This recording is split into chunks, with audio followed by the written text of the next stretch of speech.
जय हिंद साथियों, स्वागत है आपका अपने YouTube चैनल ऑनलाइन क्लासरूम में। सभी साथियों को नव वर्ष की ढेरों शुभकामनाएं। आने वाला साल आपके लिए कुशल मंगल और कामयाबी से परिपूर्ण रहे।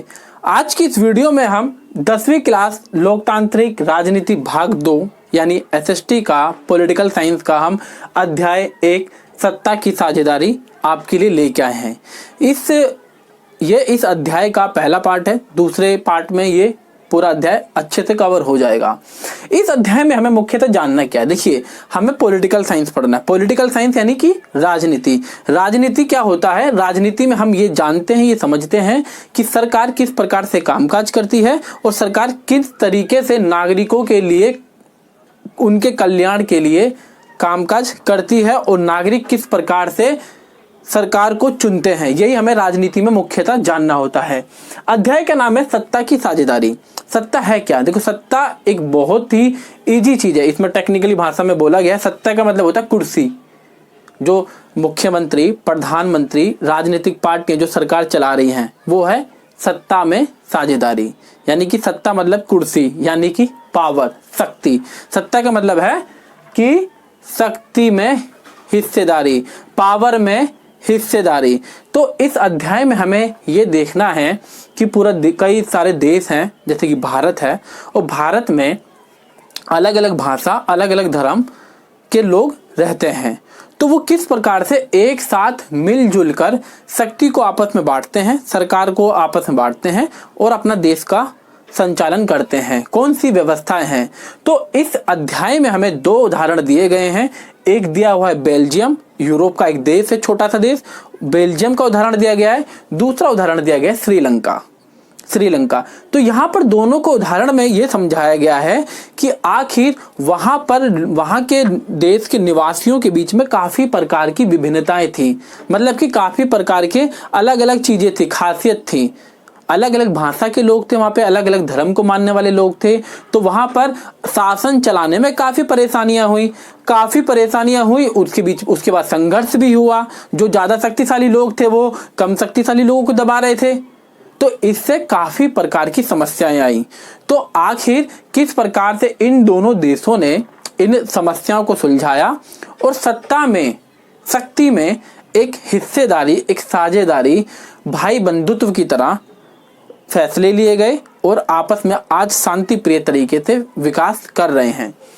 लोकतांत्रिक व्यवस्था में सारी ताकत किसी एक अंग तक सीमित नहीं रहती। सबसे पहले देखते हैं लोकतांत्रिक व्यवस्था क्या है।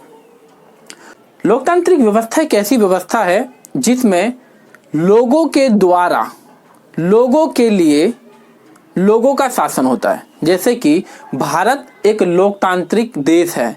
एक भारत जो देश है वो लोकतांत्रिक व्यवस्था के हिसाब से चल रहा है। कैसे चल रहा है?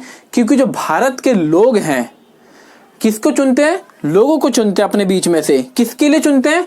अपने लिए चुनते हैं। किसके द्वारा चुने जाते हैं वो लोग? लोगों के द्वारा। मतलब कि सारे फैसले जो लिए जाते हैं वो लोगों के, उस देश के, उस क्षेत्र के निवासियों के द्वारा लिए जाते हैं और वही लोकतांत्रिक व्यवस्था है। आज के टाइम पर संसद कानून बना रही है, संसद में कानून बन रहा है। तो वो संसद में जो बैठे लोग हैं वो कौन है? वो हमने ही चुन के भेजे ना। तो यानी कि इनडायरेक्टली जो कानून वो किसने बनाया? हमने बनाया। लोकतांत्रिक व्यवस्था में सारी ताकत किसी एक अंक तक सीमित नहीं रहनी चाहिए। मतलब कि लोकतांत्रिक व्यवस्था, अगर हम, सरकार के 3 अंग होते हैं बच्चा लोग, सरकार के कितने अंग होते हैं? 3 अंग। सरकार कितने चीजों से मिलकर बनती है? 3। एक होता है विधायिका, एक होता है कार्यपालिका और दूसरा होता है न्यायपालिका। विधायिका का मतलब है, विधायिका का काम क्या है? कानून बनाना। क्या नाम है? क्या काम है इसका? कानून बनाती है ये देश में व्यवस्था बनाने के लिए। और कार्यपालिका का काम क्या है? कानून लागू करना। क्या काम है? कानून लागू करना। न्यायपालिका का काम क्या है? कानून लागू हो गया, उसके बाद काफी सारी दिक्कतें आई, किसी ने उसका पालन किया, किसी ने उसका पालन नहीं किया, तो उसके बाद कानून की रक्षा करना न्यायपालिका का काम है। अगर सोचिए कि विधायिका ज्यादा पावरफुल हो जाए, वो कड़े से कड़े कानून बनाने लग जाए, तो देश में समस्या हो जाएगी। जिसकी सरकार होगी वो अपने हिसाब से कानून बनाने लगेगी। तो इससे क्या, कार्यपालिका, न्यायपालिका कमजोर होगी। अब सोचो न्यायपालिका पावरफुल हो जाए तो देश का विकास तब भी नहीं हो पाएगा। तो यहाँ पे वही बात की गई है कि कोई भी एक अंग ज्यादा शक्तिशाली हो जाता है तो वो लोकतांत्रिक व्यवस्था के लिए खतरा होता है। तो ये तीनों अंगों के बीच में संतुलन, बैलेंस, बराबरी होना बहुत ज्यादा जरूरी है। इस अध्याय में श्रीलंका व बेल्जियम के जो एक्सपीरियंस थे उन दोनों देशों के द्वारा हम जानेंगे कि विभिन्न लोकतांत्रिक शासन पद्धतियां सत्ता के बंटवारे की मांग से किस प्रकार से निपटती हैं। मतलब कि दोनों के एक्सपीरियंस हमें ये जानना है कि जो भी लोकतांत्रिक देश होते हैं उसमें अगर काफी सारी समस्याएं आती हैं, वहां के निवासियों के बीच में टकराहट बढ़ती है। सोचो भारत में हिंदू मुस्लिम के समुदाय के बीच में टकराहट हो जाए तो इससे आखिर हम किस प्रकार से निपटेंगे कि देश की जो ये हिंदू मुस्लिम की जो बात है ये समस्या निपट जाए और सभी आपस में एक साथ रहें। तो यही हमें जानना है। बेल्जियम और श्रीलंका, सबसे पहले हम देखते हैं बेल्जियम और श्रीलंका में आखिर क्या खासियत है और ये कहां पड़ते हैं। बेल्जियम ये यूरोप का एक छोटा सा देश है। यूरोप का इस देश की जनसंख्या ज्यादा नहीं है, मुख्यतः हरियाणा से ज्यादा जनसंख्या नहीं होगी। इस देश की जातीय बनावट में काफी विभिन्नता है। यहाँ पे अलग अलग प्रकार के, अलग अलग धर्म के, अलग अलग भाषा के लोग रहते हैं। जो इनकी टोटल आबादी है उसका 59% जो हिस्सा है वो फिलेमिश एक क्षेत्र, एक जगह का नाम है, फिलेमिश क्षेत्र में रहता है। और वो कौन सी भाषा बोलता है? डच। यानी कि सबसे ज्यादा वहां पे जो भाषा बोलने वाले लोग हैं वो कौन से हैं? डच भाषा बोलने लगे वाले।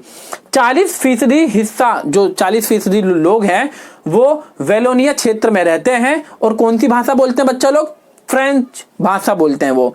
और जो शेष 1%, देखो 59 और 40 कितना, 99 हो गया।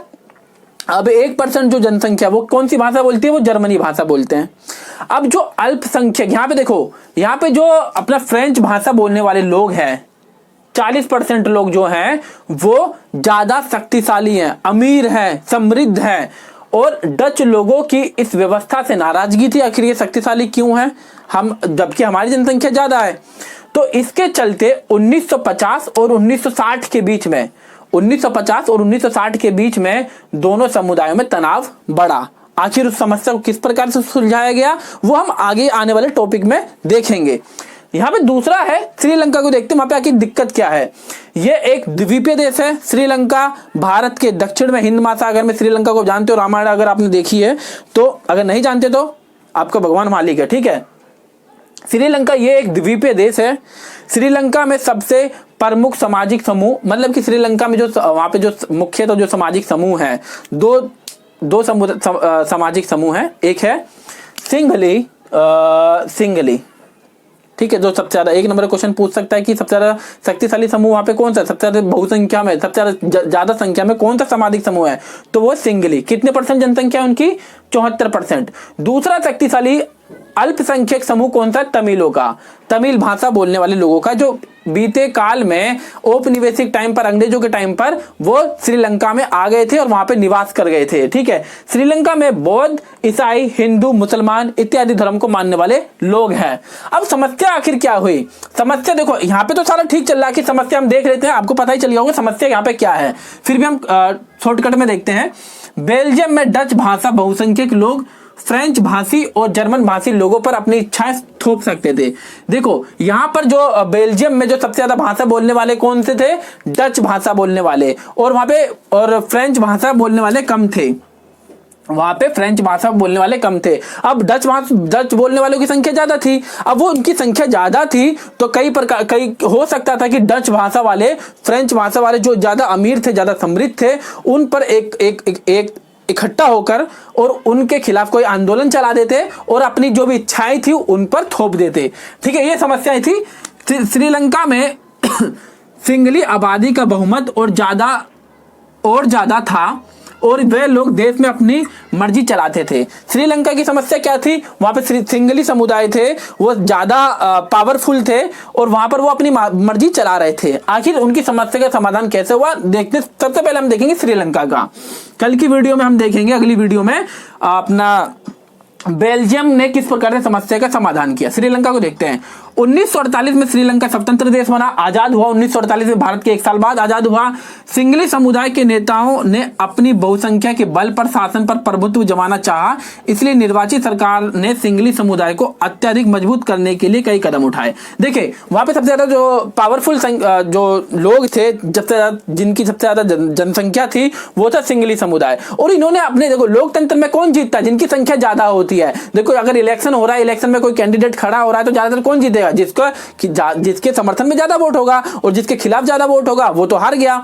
तो उन्होंने अपनी संख्या के दम पर जो लोकतंत्र के चुनाव हुए उसमें जीत गए। और जीतने के बाद अपने आप को, अपने समुदाय को मजबूत करने के लिए संविधान में काफी फेरबदल करे। क्या क्या फेरबदल करे? 1956 में सिंघली भाषा, जो उनकी सिंघली भाषा थी सिंघली लोगों की, उसको राजभाषा घोषित कर दिया। राष्ट्र की भाषा, सबको आना जरूरी था ये। और जो तमिल लोगों की भाषा थी वो कौन थी? तमिल भाषा थी। नए संविधान में घोषणा की गई कि सरकार बौद्ध मत को बढ़ावा एवं संरक्षण देगी।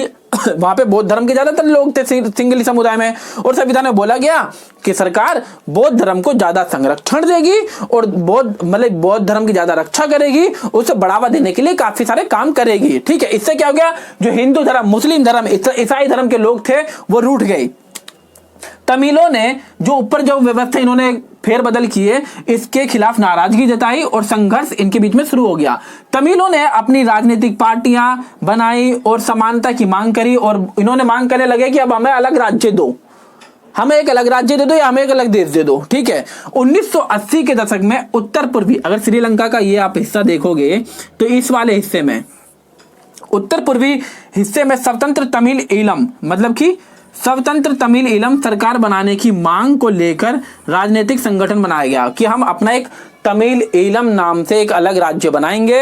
और इन्होंने एक संगठन बनाया, उसका नाम था लिट्टे। ठीक है, ये काफी इनके बीच में अब गृह युद्ध छिड़ गया, लड़ाई झगड़ा होने लग गया, और ये लोग श्रीलंका में काफी दिक्कत आ गई थी। तमिल लोग सशस्त्र कार्रवाई करने लगे और श्रीलंका ने भारत से मदद मांगी। और उस टाइम के हमारे प्रधानमंत्री राजीव गांधी जी ने शांति सेना के नाम पर कि हम भाई श्रीलंका में अपनी सेना भेज रहे हैं और शांति स्थापित करवाएंगे, और वहां पर अपनी सेना भेज दी वह की शांति स्थापित करने के लिए। तो भारत की जो सेना थी, जब भारत की सेना श्रीलंका में पहुंची तो वहां के तमिल लोग भारत के से काफी नाराज हो गए, राजीव गांधी जी से काफी नाराज हो गए। बोले कि हम तो आपसे मदद की उम्मीद कर रहे थे और आप हमारे खिलाफ ही सशस्त्र कार्रवाई करने लग गए।